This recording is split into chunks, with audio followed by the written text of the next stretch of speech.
নীলফামারী জেলা শহরের পলাশবাড়ী ইউনিয়নের নটখানা এলাকা। এখানে কান পাতলে এখনও যেন শোনা যায় অবহেলিত কৃষকদের আর্তনাদ।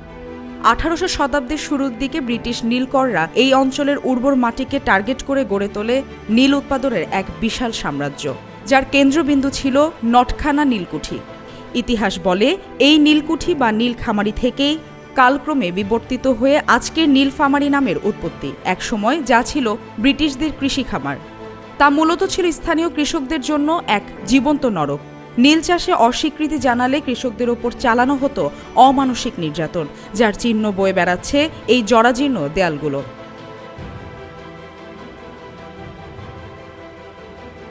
এটা হলো নীলফামারী এই নামে নীলকুঠি। এখানে নীল চাষ হইতো আগে।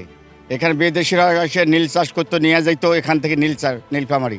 এইটা আসল নীলফামারী। এইটা নীলকুঠি বহুদিন থেকে পুরান বিল্ডিং হয়ে গেছে। সমাজকাজ কাজ করতে হবে।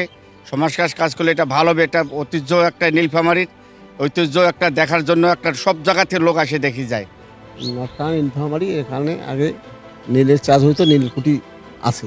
এটা এখন বিল্ডিংয়ের পথে, এটা এখন নেশার আড্ডাখানা হয়েছে ছেলেদের। এখান থেকে নেশা মানে এখানে যাওয়ার কোনো রাস্তাঘাটও নেই। এটা কোনো পরিচর্যাও নেই এটা।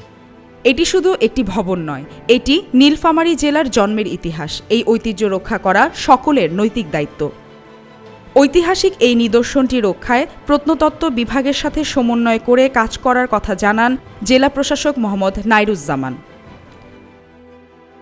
যেহেতু আমাদের নীলফামারীর নামের উৎপত্তি হলো নীলকুঠি থেকে, এটা একটা ঐতিহ্যবাহী বিষয়।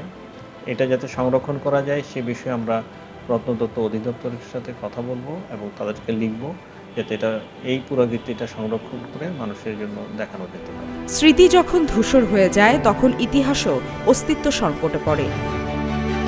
নটখানার এই নীলকুঠিটি সংস্কারের মাধ্যমে ভবিষ্যৎ প্রজন্মের জন্য টিকিয়ে রাখার দাবি নীলফামারী জেলাবাসীর।